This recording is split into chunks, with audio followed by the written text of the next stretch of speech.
डरावनी कहानी, काली हवेली का रहस्य। रात्रि के गहराते सन्नाटे में जब पूरा गांव नींद में डूबा हुआ था, तभी हवाओं ने अचानक रुख बदला। चांदनी रात में भी ऐसा महसूस हो रहा था जैसे आसमान पर घने बादल मंडरा रहे हों। यह गांव चंदपुर के नाम से जाना जाता था, जो अपनी शांत जीवन शैली और प्राचीन काली हवेली के लिए प्रसिद्ध था। काली हवेली गांव के किनारे पर स्थित थी। कोई नहीं जानता था कि इसे कब और किसने बनवाया था। ये सदियों पुरानी इमारत थी, लेकिन अब खंडहर बन चुकी थी। कहते थे कि हवेली में अजीब अजीब आवाजें आती है, और जिसने भी वहां कदम रखा वह कभी वापस नहीं आया। प्रस्तावना: गांव के बच्चे अक्सर हवेली के पास जाने की हिम्मत करते थे, लेकिन अंदर जाने का साहस किसी में नहीं था। गांव के बुजुर्गों का कहना था कि हवेली पर एक शाप है। उन्होंने बताया कि वहां एक अमीर जमींदार राजेश्वर सिन्हा का परिवार रहता था, लेकिन एक रात पूरी हवेली में आग लग गई। आग इतनी भीषण थी कि कोई भी अंदर से बाहर नहीं निकल पाया। कहते हैं कि उस रात राजेश्वर सिन्हा की पत्नी कमलिनी और उनकी बेटी नैना ने हवेली में जलकर दम तोड़ दिया। लेकिन सबसे डरावनी बात यह थी कि आग के बाद भी हवेली से चीखने की आवाजें आती थी, और कई लोगों ने वहां कमलिनी की परछाई देखी थी। युवाओं की जिज्ञासा: गांव के 4 दोस्त रोहित, समीरा, अनिकेत और पायल इस रहस्य को सुलझाने का निर्णय लेते हैं।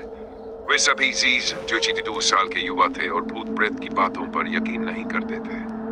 चलो, आज रात हम उस हवेली में जाएंगे और सच का पता लगाएंगे, रोहित ने कहा। समीरा ने थोड़ी झिझकते हुए कहा, लेकिन वहां जाना खतरनाक है। डरने की कोई बात नहीं, हम सब साथ होंगे, अनिकेत ने उसे आश्वस्त किया। हवेली का प्रवेश रात के ठीक 12 बजे। चारों ने अपने टॉर्च और मोबाइल फोन लेकर हवेली में कदम रखा। जैसे ही उन्होंने मुख्य द्वार खोला, एक ठंडी हवा का झोंका आया। यह हवा उनकी हड्डियों तक सिहरन पहुंचा गई। अंदर घुसते ही उन्हें एक अजीब सी गंध आई, जैसे वहां कुछ सड़ रहा हो। हवेली के अंदर अंधेरा था। दीवारों पर मकड़ियों के जाले और धूल की मोटी परत थी।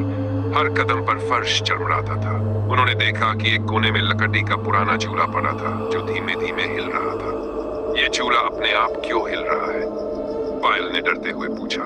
यह बस हवा का असर है, रोहित ने समझाने की कोशिश की। पहली अजीब घटना: जैसे ही वे आगे बढ़े, समीरा ने अचानक महसूस किया कि किसी ने उसके कंधे पर हाथ रखा। वह चौंक कर पीछे मुड़ी, लेकिन वहां कोई नहीं था।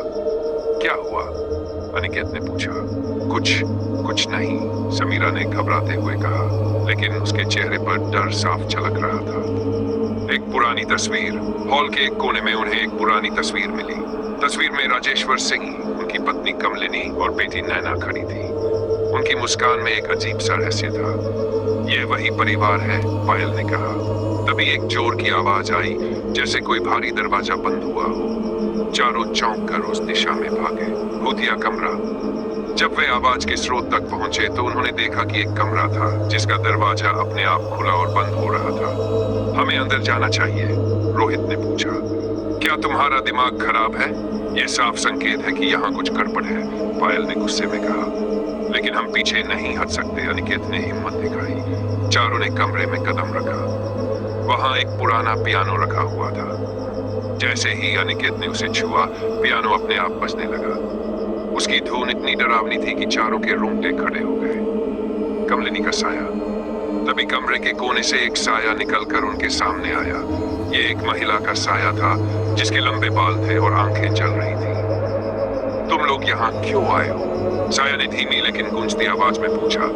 चारों डर के मारे कांपने लगे। हम जानना चाहते हैं कि यहाँ क्या हुआ था, रोहित ने कांपती आवाज में कहा। सच का खुलासा। साया ने अपनी दर्द भरी कहानी सुनाई। कमलिनी ने बताया कि राजेश्वर सिंह को धन और संपत्ति का बहुत घमंड था। उसने कई गांव वालों पर अत्याचार किया। एक रात गांव वालों ने बदला लेने के लिए हवेली में आग लगा दी। कमलिनी और नैना बुरी तरह फंस गई और वहीं उनकी मौत हो गई। मैं यहाँ फंसी हुई हूँ क्योंकि मेरी आत्मा को शांति नहीं मिली। आत्मा को शांति देना। साया ने चारों से मदद मांगी। उसने कहा, अगर तुम मेरे परिवार की राख को गंगा में प्रवाहित करोगे तो मेरी आत्मा को शांति मिलेगी। चारों ने सहमति जताई और दूसरे दिन उन्होंने गांव वालों की मदद से राख को गंगा में प्रवाहित किया। हवेली का अंत। उस रात के बाद हवेली से कभी कोई आवाज नहीं आई। वह साया भी फिर कभी दिखाई नहीं दी। गांव वाले खुश थे कि काली हवेली का रहस्य सुलझ गया। निष्कर्ष, यह कहानी इस बात का प्रमाण है कि हर डरावनी चीज के पीछे एक कारण छिपा होता है। अगर हम अपने डर का सामना करें तो शायद हमें समाधान मिल जाए। चंद्रपुर के इन युवाओं ने न केवल अपनी बहादुरी दिखाई बल्कि एक भटकती आत्मा को शांति भी दी। और काली हवेली अब सिर्फ एक खंडहर थी, लेकिन अब वहां डर नहीं था, बस एक गहरी शांत चुप्पी।